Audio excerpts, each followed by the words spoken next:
Yo, good day mga kuys, and we are down to chapter 4 sa atong integral calculus, no?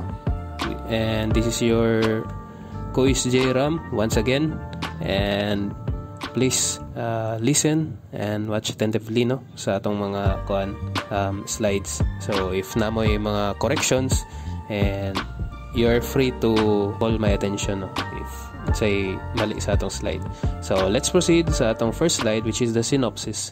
So definition: trigonometric substitution, rational fraction, definite integrals, and sample problems. So for definition sa trigonometric substitution, so this type of substitution is useful when an integrand is a rational function of the variable and one of the following radical expression. So natay table dire, then natay expression, then ang substitution na ato gamiton, and then the differential niya, and also the identities, no, and then the inverse substitution. So kani siya na table is timanan lang ninyo, and then inyo na siya memorization or familiarize. Since ang kaning identity pod, kaning identity na column is magamit naton na siya kay magdrawing ta og triangle when we are using this trigonometric substitution. So let's proceed for the kaning example. So example, sign substitution lang ni siya, no. So integration of square root of 1 minus x squared dx.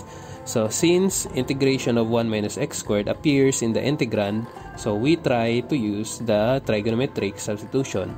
So the x here is equals to sine theta. So why sine theta? It's because it satisfy ang katong pangutana nimo, or the question satisfy the first expression na gipakita nato sa last na slide, which is square root of a squared minus x squared will be substituted by x is equals to a sine theta. So mana siya. So here we are using the restricted sign function, no, but typically omit this detail when writing out in the solution. So integration of square root of 1 minus sine squared theta cosine theta d theta.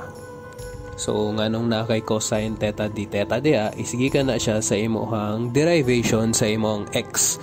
So kanang x nimo, which is sine theta, diba ang dito sa last slide is a sine theta.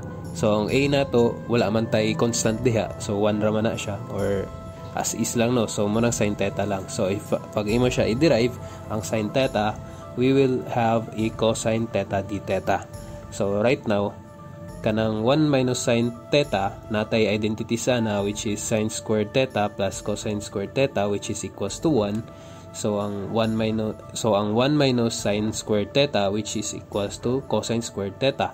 So muna na siya nabilin diha na square root of cosine squared theta, and then naman siya ay radical sign, which is raised siya sa 1/2, pero nabud kay power, which is squared, diba? Cosine squared theta man na siya.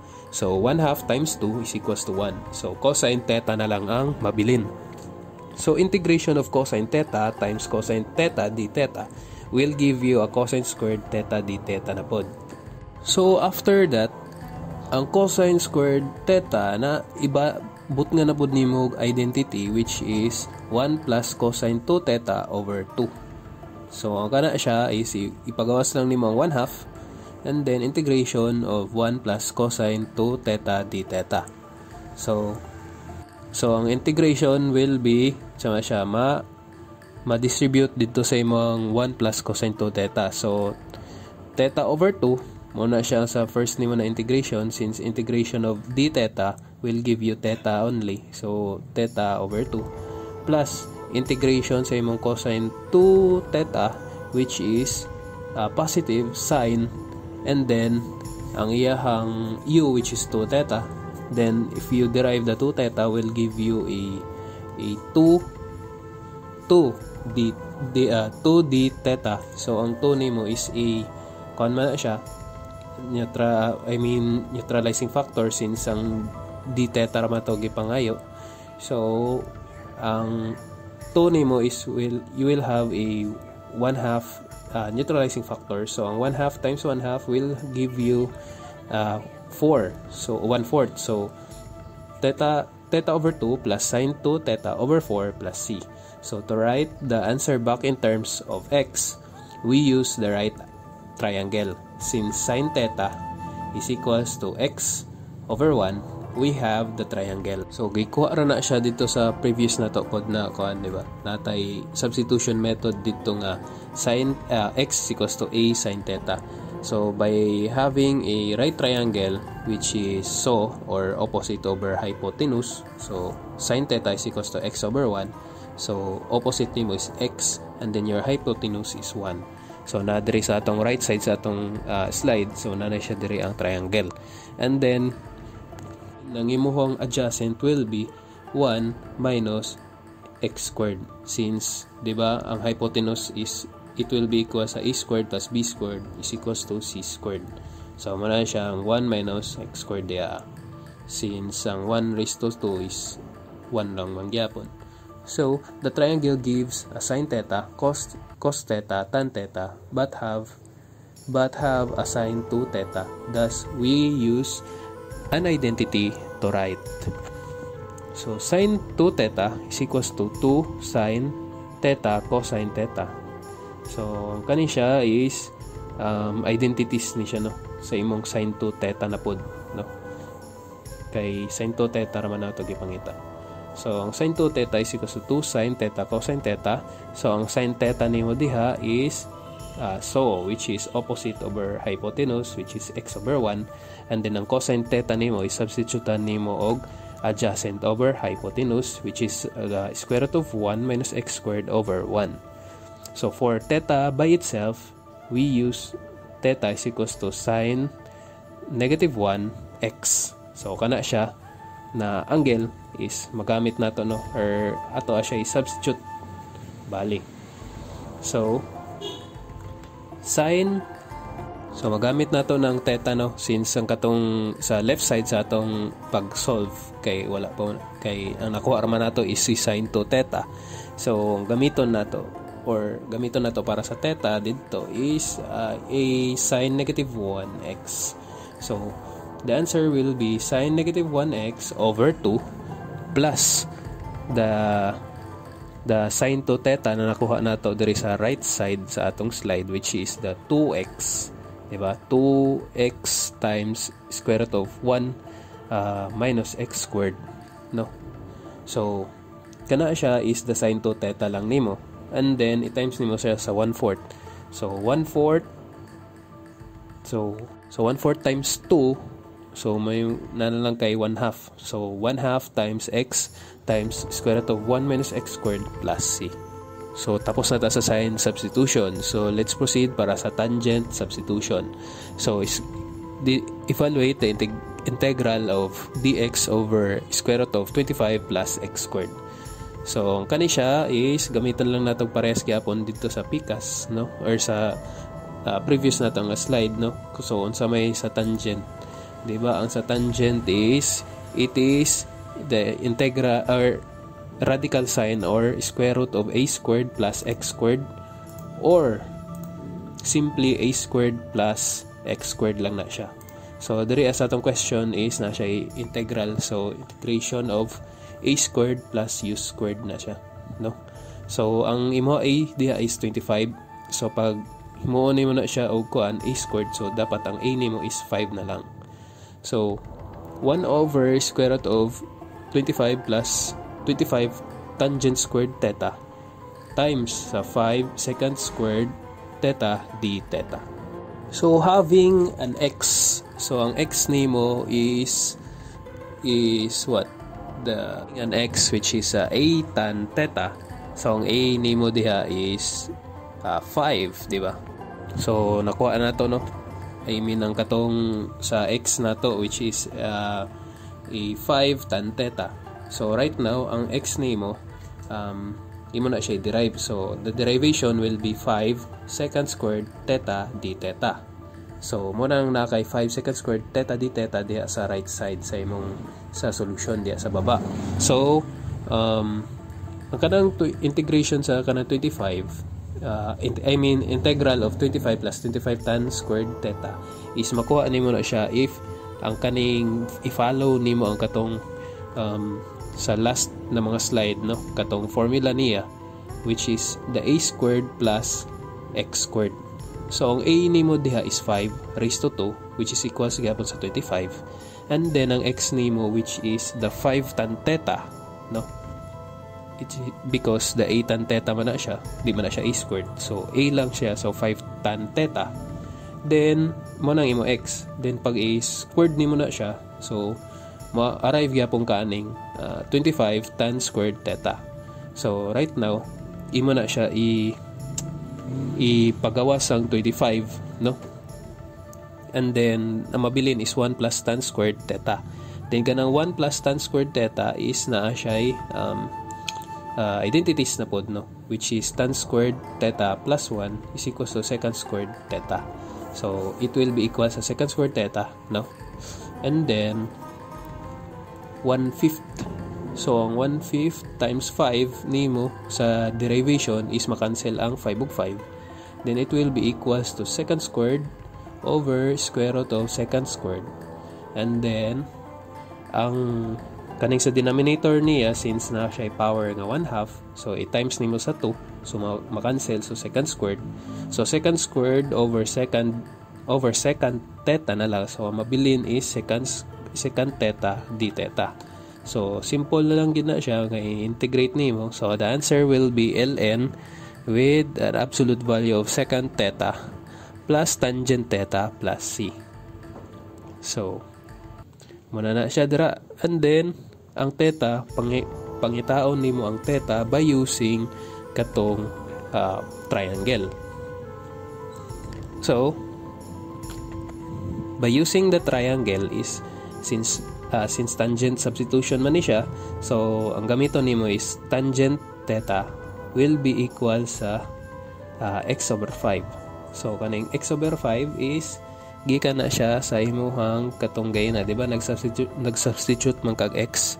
So katong x is equals to 5 tan theta. So ang 5 gidivide lang nimo, so nakay opposite over adjacent. So the opposite will be x and then your adjacent will be 5. Then to get the hypotenuse, you will just square them, then sum it up. Then muna nang sulod sa imuhang radical sign or the square root of a squared plus x squared or 25 plus x squared. So having that, no, ang secant theta o tangent theta kay kwaon man nato. So ang secant will be kabaliktaran sa imuhang 1 over cosine theta. So I mean kabaliktaran, so na siya ikuan kabaliktaran sa imong cosine theta rather. So 1 over cosine theta. So it will be equal sa adjacent over hypotenuse or hypotenuse over adjacent. So it will be equals to 2 square root of 25 plus x squared over 5 ay imong secant. So kana siya i-substitute dayon na nimo siya dito sa imong final answer. So the final answer will be ln with an absolute value of square root of 25 plus x squared over 5 plus the tangent theta, which is x over 5 plus c. So let's proceed sa ikatulo nga tricky nga question, no, or example. So kani siya is completing the square. So kana siya is dili nimo ma-determine kung sa dayon imo gamiton, di ba? Kaya ang iyang denominator is square root of 3 minus 2x minus x squared dx. So gitawag siya na completing the square since imo na siya pormahon, no, na makakuha ka diyaw kanang naay squared. So squared or kanang kaduhaon bali siya. So or factor, no. So 3 minus 2x minus x squared will be equal sa 4 minus x plus 1 squared. So pagbungkagon nimo ning x plus 1 squared will be equals to x squared plus 2x plus 1, no? X squared plus 2x plus 1, then i-times nimo negative. So 4 minus 1, so we will get to the question, or we will arrive to the question once again, na which is 3, no? So masatisfy gyapon nimo siya ang imong denominator. So now we may let u is equals to x plus 1. and then when we derive the u, we'll get dx. So note that x is equals to u minus 1.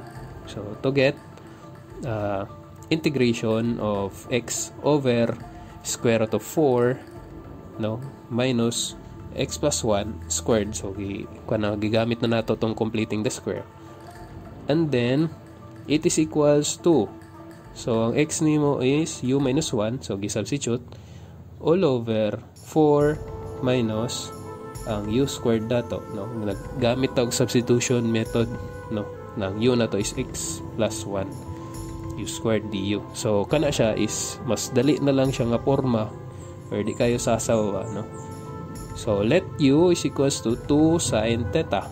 So why we are using u is equals to 2 sin theta? It's because ang kaning nga forma, kaning 4 minus u squared, is pareha siya sa sign expression diri sa atong trigonometric substitution, which is a squared minus x squared.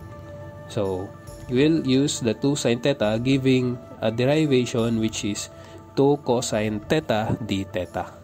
So kana siya, ang unit mo diha na bag-o is the 2 sin theta, and then minus 1 all over ang kaning 4 minus ang u na pud nimo na 2 sin theta squared. So 4 minus kommentana na siya 2 sin theta ang iyang denominator. Kaso gigamitan siya og identity na column dito sa first na to nga table. So first table, if mag-substitute ka na kay a sin theta for your x, pero pwede ka mogamit og identity which is square root of a squared minus x squared will be equals to a cosine theta. So kana siya is substitutean nato a cosine theta, which is the 2 cosine theta, and then the derivation pod sa imong u, which is 2 cosine theta d theta. So kana siya is ma-cancelled out, then ang mabilin is ang numerator, which is 2 sin theta minus 1 d theta.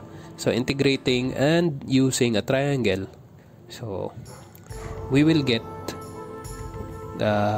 negative 2 cosine theta minus theta plus c equals siya sa negative square root of 4 minus u squared minus sin negative 1 u over 2 plus c.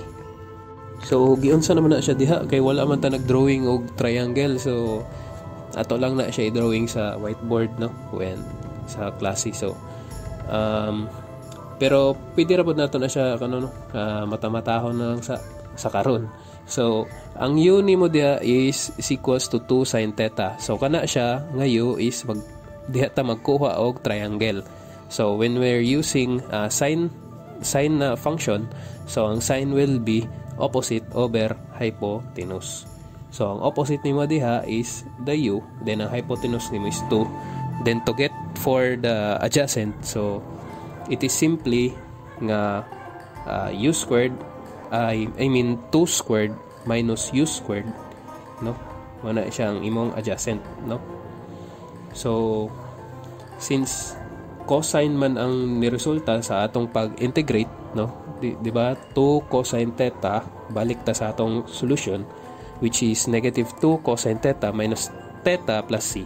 So ang cosine nato diya is natay adjacent over hypotenuse. So ang adjacent nato diha is the square root of 2 squared plus u squared all over 2. So naman kay initial nga to, so makancel to. So ang mabilin na lang negative square root of 4 minus u squared. Then minus ang theta nimo diha is equals to u over 2 sine, u over 2 sine. So ang sine nimo para matpataas mogamit ka og negative 1 na expression or exponent rather, so na kay power diha nga negative 1, so masaka siya, so u over 2 plus c. And then ang u nimo is substitutean lang nimo og 2 sin theta, since mo man ang ato ha u di ba diri asa kwan pag substitute, or paggamit atong triangle. So dili nato gamiton tong u dito sa completing the square, since kato siya is gigamit lang para sa completing the square. no, para ma-satisfy or para mas mapadali ang pag-solve nato aning ato ang trigonometric substitution. So proceed sa pinaka-last solution, which is negative square root of 3 minus 2x minus x squared. Since gi-distribute lang na siya, x plus 1 man na, so distribute lang na siya or gi-expand no ang x plus 1 squared. And then minus sign negative 1, then x plus 1 over 2 plus c. So next up is the definition or the integration of rational fractions. So rational fractions are fractions in which the numerators and denominators are polynomials in the variables of integrations. So the procedure by which two or more fractions may be combined into single fraction will be reversed during the evaluation of integration or integral rather. So we have to represent a given fraction as a sum of simpler fractions. So this inverse procedure is called resolving a given fraction into partial fraction. So partial fraction is the sum of the proper fractions. So nakabalo naman mo ani sa inyong algebra, di ba? If unsa ang rational fraction. So integration by partial fractions formula. So na they list diri formulas na pwede nato gamiton for the decomposition. So the given improper rational fractions or functions is given, and then these are the expressions that we can quickly write the integrand as the sum of the proper rational fractions. So mo ni ang porma sa imuhang kaning rational fraction, which is na diri sa left side sa atong column, no, or the column in form of rational fraction. And then diri apod sa form of partial fraction mo na ning imuhang isulat didto sa imong integrand, which is kaning a plus b minana, so a plus b plus c. So kana siya is partial fraction ang gamit, no, and then na siya case 1, case 2, case 3. So daghan na siya case, so ninana lang ang gamiton nato. So let's proceed sa next slide. So next slide, how to integration by partial fraction. So step 1 is check whether the given integrand is a proper or improper rational fraction. Then step 2, if the given function is an improper rational function, then identify the type of denominator. Then step 3 is decompose the integrand using the suitable expression by comparing it to the 5 different forms given above. So ang given above is kaning table sa previous na to na slide. So motong mga forma dapat, no. And then now divide the integration into parts and integrate the individual functions. So this can be understood in a better way with the help of solved problems given below. So try natin solving problems, no. So na yung mga fractions na pwede nimo siya i-divide directly. Then na pwede dili. So example 1 is x squared plus 1 all over x squared minus 5x plus 6 dx. So step 1 is the integrand. So ang x squared plus 1 is equal all over x squared minus 5x plus 6 is not a proper rational function. So nganong dili man siya proper rational function. So pag moingon data og proper rational function, so dapat ang exponent nila is magkaiba, no, dili siya ma-divide diretso. So diri is same man sila og kaning power. So kanay siya is directly kaya nato ni siya i-divide, no. So this type of integrand is not specified in the table. So divide the numerator by denominator. So x squared plus 1 over x squared minus 5x plus 1 will be equal to 1 plus 5x minus 5 over x squared plus 5x plus minus 5x plus 6. So mo na siyang mo result after nimo siya i-divide directly, no. So ipakita ra na nato sa sa whiteboard yun siya pag divide. So now factorizing the denominator, we'll get that x squared plus minus 5x plus 6 is equals to x minus 2 times x minus 3. So ato na siya ibutang no sa baba kanang x minus 2 x minus 3. So let us decompose the obtained proper rational fraction. So we know that px plus q divided by x minus a x minus b is equals to a over x minus a plus b all over x minus b. So a is not equal to b. So di daw equal ang iyahang mga components no sa numerator. So from this we can write that 5x minus 5 over x minus 2 x minus 3 as. So muna na siya. By equating numerators, we will get 5x minus 5. Then so we'll get that 5x minus 5 over x squared minus 5x plus 6. So it is equals to a over x minus 2 then b x minus 3. So muna siya. So need na to makuha ang value sa a ug b diha pa ta mag-integrate. So ato pa na siya i-decompose. So having said that a over x minus 2 o b over x minus 3 ato na siya i-cross multiply and sa ato ang equation which is naman siya denominator na same sa katong ato x minus 2 o x minus 3, so makancel lang to. And then ang mabilin is 5x minus 5 is equals to a times x minus 3 plus b x minus 2. So diha ato na siya i-distribute. So after that i-combine na to ang mga same of coefficient. So what did I mean by coefficient is that katong mga naay variables or exponent itibo na to siya. So muna siyang a plus b na naay x and then minus 3a plus 2b. So tibo lang. So thus si a plus b at x na siya na at coefficient x lang.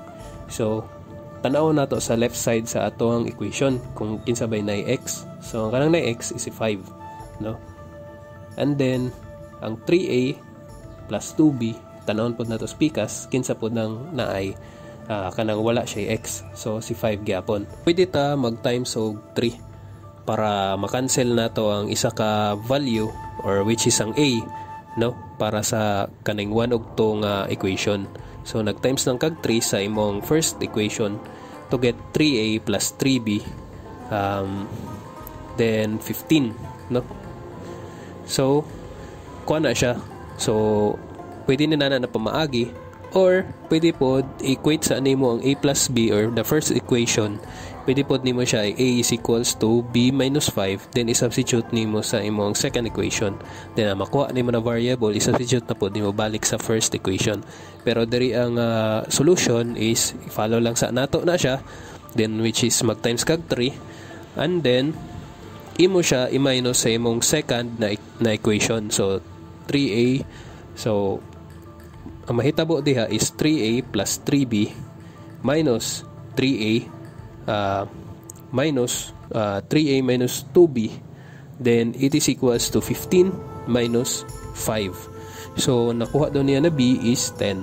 Then kaning 10 i-substitute nimo sa imong first na equation.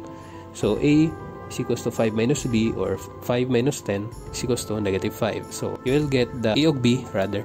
So imo na siya i-substitute bala integrand, no? So nganong naman kay 1 diha sir? So kanang 1 nimo diha is gikan na siya sa imuhang permero nga solution which is diri sa step 2. Di ba nag-divide ta permero. So napa to siya 1. So katong 1 didto imo to siya i-carry out all throughout sa imuhang sa integrand. So man na siyang 1 minus a over x minus 2 unya b over x minus 3. So if integrate nato na siya isa-isa, so the final answer will be x minus 5 log x minus 2 plus 10 log or logarithmic or ln u which is x minus 3 plus c.